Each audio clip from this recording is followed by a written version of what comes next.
Mesdames et messieurs, bonjour encore une fois de plus. Bienvenue à ce nouveau numéro que nous réalisons depuis la ville de Goma, où nous recevons Monsieur Christian Kabemba. Voilà, Monsieur Christian Kabemba, bonjour et bonne arrivée.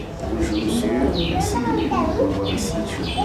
Je rappelle à ceux qui nous suivent que vous êtes les coordonnateurs de l'ESID Ville de Goma. L'ESID qui est un parti politique cher aux candidats malheureuses élections présidentielles 2018. Merci Martin Fayoulou qui est également de la Mouka.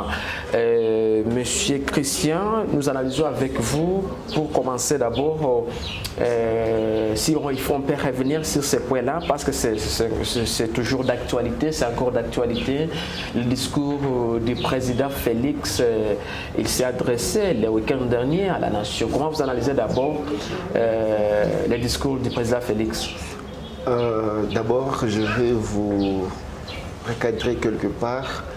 Le président Martin Fayoulou n'est pas candidat malheureux. Il a été élu par les Congolais, donc le président élu de la République démocratique du Congo, mais empêché d'exercer son pouvoir. Mais il n'est pas président, il n'exerce pas. Nous connaissons un seul président au niveau de la RDC, c'est Félix Tshisekedi. Ça, on le sait. Jamais au Congo on nomme un président.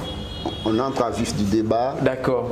Le discours de M. Félix Tshisekedi, pour moi, je juge dans un discours vide. Vide, c'est-à-dire? Un discours vide, un discours présenté devant le Parlement, devant ses amis, oui, avec qui il avait été nommé. Oui. Et il est parti non pour présenter ce que le peuple congolais attendait, mais plutôt il est parti vanter les gens qui lui ont donné le pouvoir. Oui. Il est parti vanter les gens qui lui avaient nommé. Et nous sommes en train de voir... Mais s'il vous plaît, Christian, je m'excuse, quand vous parlez de cette nomination, ça vient d'où? On sait qu'il y a eu les élections le 30 décembre de l'année dernière. On a proclamé le premier, le deuxième, et celui qui était victorieux. Et c'était le président Félix. D'où vient cette nomination? Ça vient d'où? Comment vous le dites? Par rapport à quoi? Je crois qu'à un moment, il faut ignorer la vérité pour dire que Félix avait été. Il a été le dernier sur la liste des élections. Félix était le dernier, après Chadari. Mais le président Martin Fayoulou avait gagné les élections avec plus de 62%. Plus de 62% avait donné confiance au président Martin Fayoulou. Mais un individu avait bel et bien choisi de nommer un homme à la magistrature suprême de l'État, chose qui n'a jamais été faite par tout le monde. Mais vous vous rappelez, c'est vrai, on ne va pas revenir sur cette question, mais on sait qu'on n'a jamais eu de preuves qui montraient que Fayoulou avait gagné les élections. Mais revenons par rapport au discours du chef de l'État. Il a donné des promesses. Dans ce discours, il y a eu plusieurs promesses, plusieurs réalisations qu'il a parlé à la nation. Comment vous analysez ça? J'étais en train de dire tantôt, le discours de M. Félix Tshisekedi, c'est un discours de fanatisme. Un discours où il devrait, n'est-ce pas, vanter l'homme qui lui avait donné le pouvoir. Un discours où il devrait se présenter à la nation pas comme un garant du peuple, pas comme quelqu'un qui veut présenter le bilan de ce qu'il a déjà fait dans le temps. Présenter le bilan au peuple et à la population qu'il avait voté. La population qui ne lui avait voté pas, malheureusement, la population ne lui avait pas voté, mais il devrait quand même présenter ce discours à l'intérêt du peuple. Il devrait, n'est-ce pas, présenter ce discours comme un élu du peuple, mais son discours a prouvé en suffisance que Félix n'est pas revenu donner rapport au peuple congolais qui lui avait donné, qui ne lui avait pas donné malheureusement confiance, mais il est parti donner rapport à M. Kabila, à Mme Janine Mabunda et aux députés du FCC qui étaient en train d'acclamer malheureusement un discours vide. Mais il y avait les députés de l'Amouka aussi. Les députés de l'Amouka qui applaudissaient aussi, qui ont apprécié. Vous avez les preuves?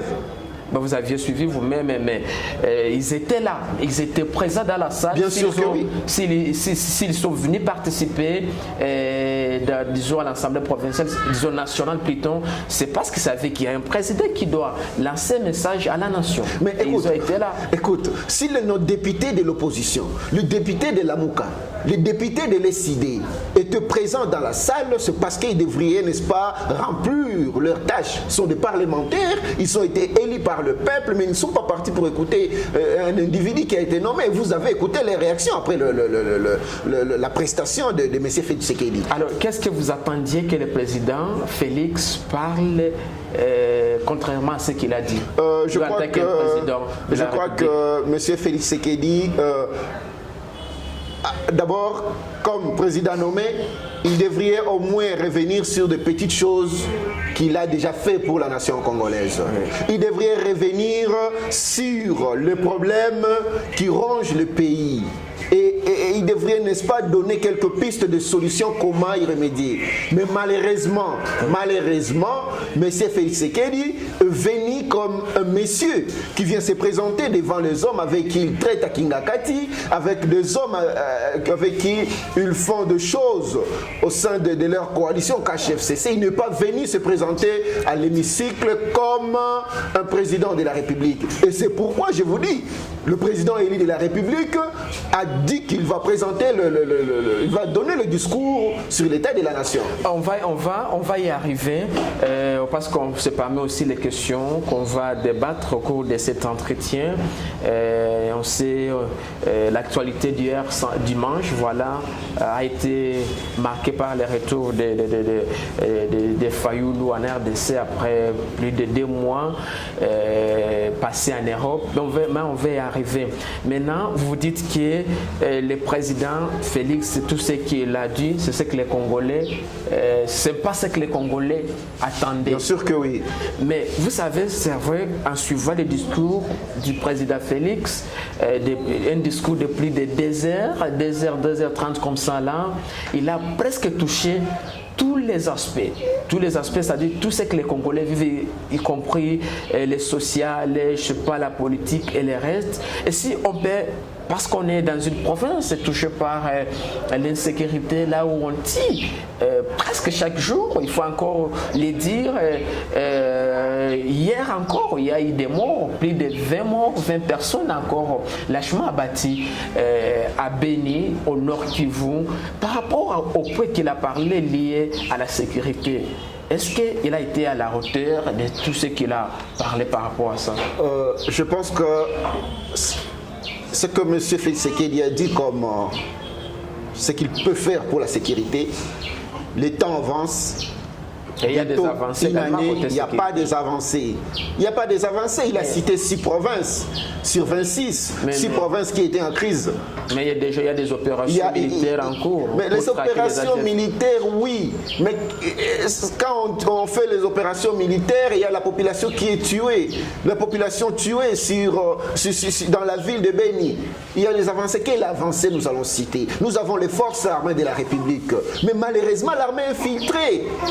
L'armée est infiltrée, il y a les forces négatives, il y a des hommes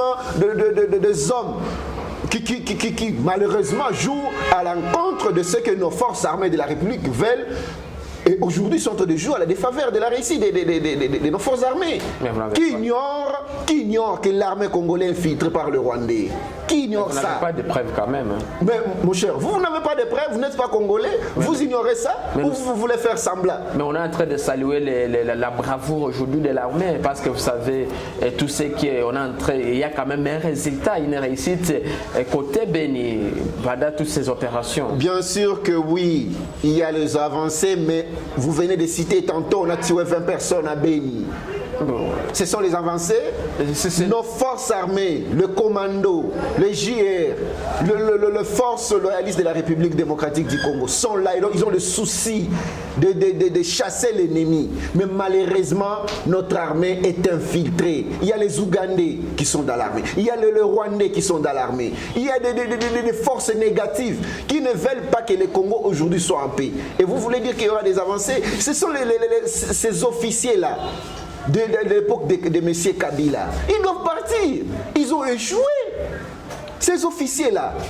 qu'on aurait conduit aujourd'hui. Ce sont des militaires, et vous savez qu'un militaire n'a pas un parti politique parce qu'il a servi pendant tel régime, il y a un nouveau régime qui arrive, il faut qu'il parte aussi. Et ça, vous le savez quand même. Bien sûr que oui. Vous le savez. Comment vous voulez que ces militaires soient, il faut dire, radiés de l'armée pendant qu'ils sont là, et ils sont apolitiques? Je pense que si l'armée est apolitique, oui. Mais je crois qu'au Congo, ce n'est pas le cas. Ce n'est pas le cas. Je crois qu'à un moment, les officiers qui sont là, qui ont échoué depuis 18 ans de la reine de M. Kabila, ils ont échoué de mettre fin au massacre à Beni, aux tueries à Minembwe et partout dans la ville de Goma. On est en train de tuer la population en pleine journée. Et vous voulez dire que ces gens doivent rester? Mais je crois que si M. Félix était réellement le président élu, s'il était réellement le président élu, ces gens devraient être remplacés. On ne refuse pas. Ils sont apolitiques. Disons, ils sont apolitiques. Vous voulez qu'ils soient mais ils doivent être remplacés par les autres qui peuvent apporter mieux pour le pays. Ils ont travaillé, ils ont montré leurs limites. Et nous les félicitons d'ailleurs pour ce qu'ils ont fait pour le pays. Et il est temps qu'ils soient remplacés. Comme est une parenthèse, M. Christian, vous dites c'est vrai que ces militaires, entre guillemets, ont échoué. Vous le savez, il y a quelques jours que, disons, la 34e région militaire du Nord Kivu a lancé l'offre de recrutement des personnes qui veulent servir sous les drapeaux, qui veulent faire une formation militaire. Est-ce que vous êtes partant? Comme vous voulez remplacer ces militaires? D'ailleurs, je crois que nous avons de vaillants jeunes, de combattants jeunes qui ont le souci de sauver ces grands pays. Oui. Il y a et donc, d'abord, nous saluons cet appel. Nous saluons cet appel et je suis en train de recommander et d'appeler la jeunesse à se donner au service sous les drapeaux. Parce que notre pays est en danger. Il faut que la jeunesse se donne. Il faut que la jeunesse travaille et fasse de formation militaire pour que notre pays ne soit plus être confisqué par les ennemis du changement. Voilà, merci Christian. En un mot, parce que nous voulons parler un peu de ce retour de Martin Fayulu en RDC au pays. Qu'est-ce que vous pouvez ajouter par rapport au discours du président Félix? Au discours de M. Félix Tshisekedi, il n'y a pas de discours. Il a pris 2 heures, au-delà de 2 heures de 30 minutes, des députés qui étaient nommés avec lui. Malheureusement, y compris les députés de la MOCA. Mais il y a la majorité des députés d'IFCC qui étaient nommés, surtout d'IFCC. Mais moi, je vois quand même les députés de la MOCA dans mais bien sûr que oui, ils ont été élus. Ils ont été élus par le peuple congolais. Maintenant, qui sont ces députés nommés? Les députés nommés sont les députés d'IFCC. Parce que M. Kabila n'a pas voulu perdre la présidence et perdre le Parlement. Il doit contrôler la présidence par le Parlement et le Sénat et le gouvernement. Pourquoi ces députés-là de la MOCA ont été élus, s'il faut le dire dans ce sens? Mais est-ce que vous pensez que M. Kabila pouvait nommer le 400, si je ne me trompe pas, 300 et quelques ou 400 et quelques députés lui-même de la question des DFCC? Non. Sinon, ça n'allait pas marcher. Il devrait donner la majorité. D'ailleurs, majorité absolue au FCC. Et on donne le miette à la population parce que c'est le peuple qui choisit, c'est le peuple qui élit. Malheureusement, Kabila s'est donné la majorité parlementaire, la majorité au Sénat et le gouvernement pour contrôler le M. Félix Tshisekedi. Voilà, monsieur, merci beaucoup, M. Christian. Nous parlons un peu du retour de Martin Fayulu. C'était hier dimanche, après plus de 2 mois en Europe. On a suivi toutes ces interventions qui nécessaient de livrer à la presse internationale, à la presse française.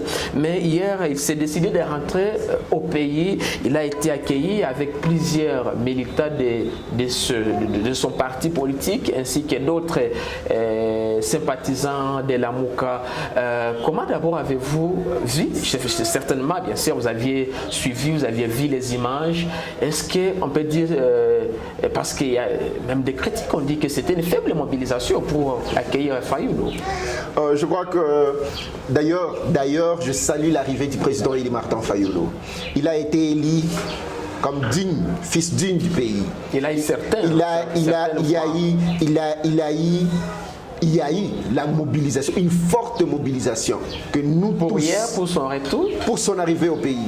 Il est revenu de l'Europe, il est revenu de la France où il a rencontré les Congolais de la diaspora, où il a rencontré la communauté le pays européen, pour, n'est-ce pas, le présenter, le crise qui se vit au pays aujourd'hui. Il a essayé un peu de discuter avec eux sur l'avenir du Congo, parce que notre pays est en danger, et le président Martin Fayoulou a pris conscience, il a dit non, je dois me déplacer pour rencontrer les Congolais de la diaspora, notamment la France, partout où il a été. Il a rencontré aussi quelques pays amis du Congo pour leur présenter les cas actuels du pays. L'état actuel du Congo. Lui en tant que Congolais. Hein? Lui en tant que président élu. Exercer où? Président élu empêché d'exercer son pouvoir. Il a été élu par le Congolais, mais il a eu l'empêchement d'exercer son pouvoir. C'est que nous condamnons d'ailleurs, et vous l'avez assisté hier, quand le Congolais est parti l'accueillir à l'aéroport, il y a eu des milliers de Congolais, des milliers d'ailleurs. Et ce partisan les militaires de l'ESID. Là, n'en parlons pas, l'ESID était là. Ouais. Était là massivement. Pas tous les Congolais. Je parle des Congolais. Certains Congolais. Il y a eu des milliers de Congolais. Certains, voilà. Des milliers de Congolais. Voilà. Alors, mais c'est Christian, il faut le dire, lors de sa brève allocution devant ces militants, venez l'écouter, bien sûr, à l'occasion de son retour à Kinshasa, en République démocratique du Congo. Et Fayoulou, qui est le coordonnateur aujourd'hui de l'ESID, il a annoncé qu'il va s'adresser. Il s'adressera, c'est au futur, à la nation congolaise le 30 décembre en qualité d'un président, entre guillemets, président élu. Comment vous analysez ça? Mais d'ailleurs, moi je félicite ça. Mais vous ne voyez pas que c'est vraiment, si vous voulez dire, permettez-moi de dire, c'est vraiment bracadabra. Lui s'adresser à la nation congolaise. Écoute, il doit s'adresser à la nation parce que c'est une nation qu'il avait votée. Quelle nation? Écoute, aujourd'hui la nation congolaise entend de Martin Fayoulou, entend de Martin Fayoulou, le président élu, de l'appui, le réconfort et un moment de l'accompagnement, lui comme le père de la nation. Et s'il a promis qu'il va se prononcer à la nation, il va faire son discours, c'est parce que celui qui s'est prononcé à la nation n'a pas cette légitimité. Il n'a pas le droit de se prononcer à la nation, mais il l'a fait parce qu'il y a eu le magouille entre des individus qui s'assoient et qui décident sur toute une nation. Et vous, avec quel droit que Fayoulou va s'adresser à la nation?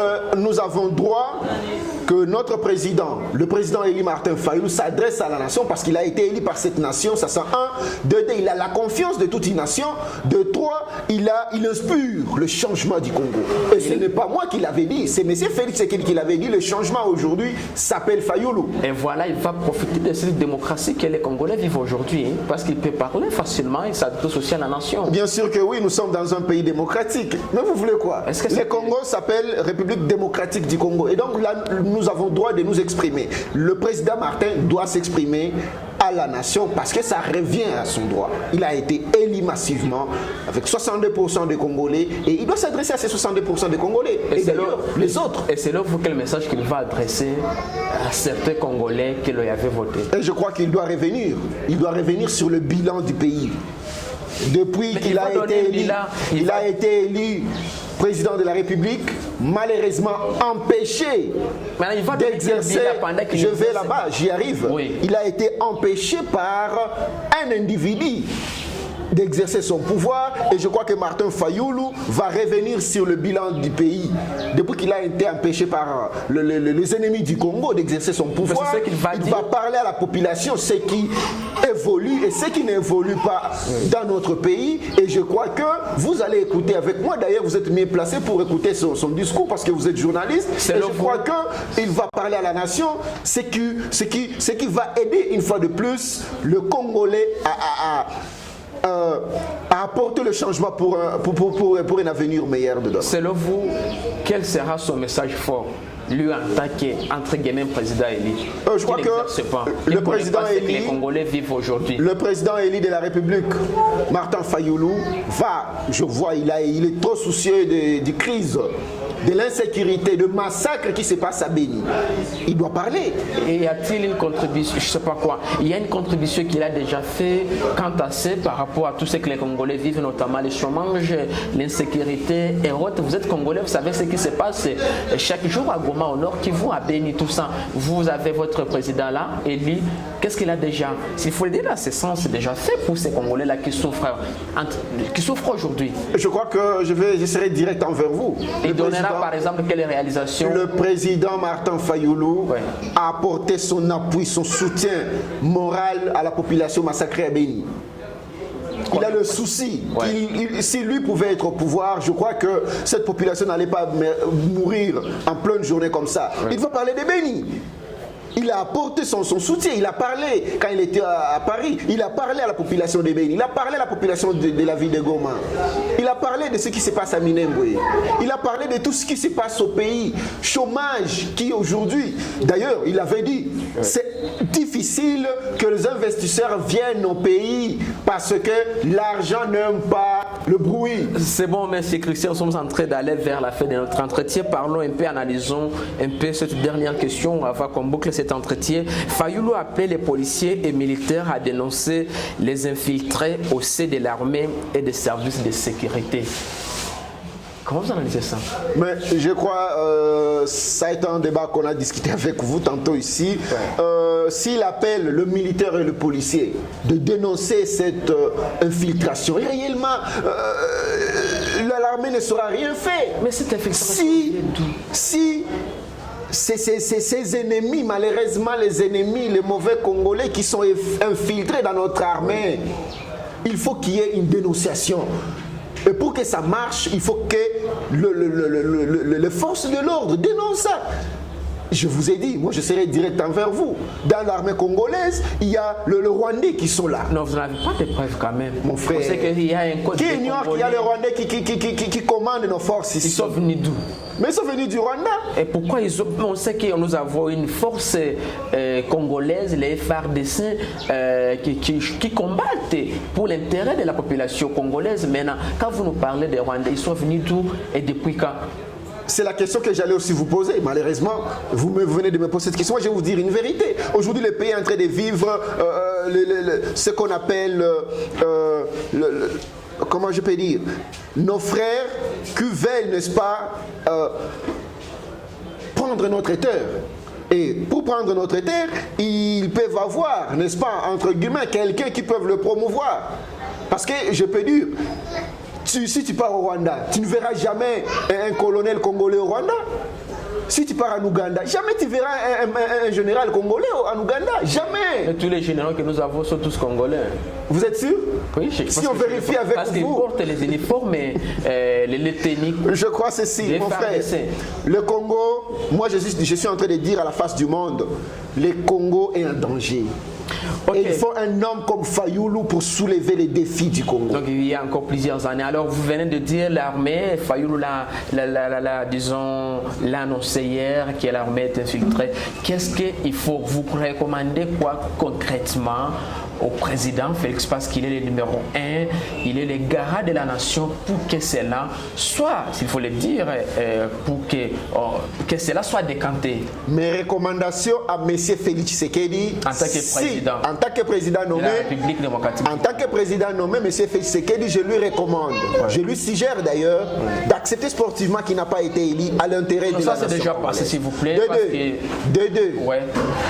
Qu'il accepte qu'au Congo, il y a crise de légitimité pour sauver la nation congolaise. Qu'il accepte qu'il doit, n'est-ce pas, amener le pays à une réforme institutionnelle. C'est là, je reviens aux propositions de sortie de crise qu'avait donné le président Martin Fayoulou, lui qui a les soucis des Congolais. Lui qui, en tant que, comme vous le dites, il a toujours dit, il a les soucis des Congolais. Pourquoi ne pas venir travailler aux côtés du président Félix? Parce que tous ils ont évolué dans l'opposition. Mais est-ce que c'est acceptable qu'un président nommé puisse nommer un président élu. S'il vous plaît, Christian, on est tous Congolais et nous devons réfléchir tous comme des Congolais, ok?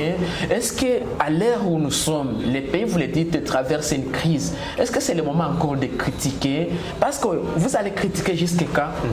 On sait que bon, les élections sont là, le président il est à la commande, on ne va plus revenir, je ne sais pas où, pour dire que voilà, venez. Est-ce que c'est le moment de critiquer? Si réellement Fayoulou a les soucis de ces Congolais?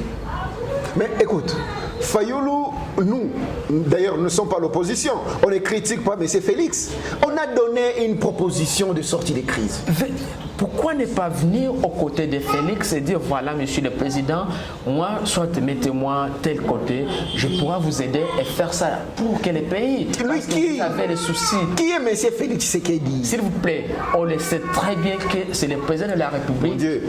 Monsieur Félix Tshisekedi, c'est un président nommé. J'insiste, je dis tout à la face du monde, Félix est un président nommé. Le président Martin Fayoulou a donné la proposition sur la sortie de crise. Oui. Au pays, il y a une crise et il a mis à table la proposition ou les propositions pour que le pays retrouve sa dignité, retrouve la légitimité des institutions, notamment la présidence, le Parlement, le Sénat et autres. Et voilà qu'on est presque à la fin de notre entretien. Selon vous, ça sera quoi la suite de votre président, Félix? Disons Fayoulou.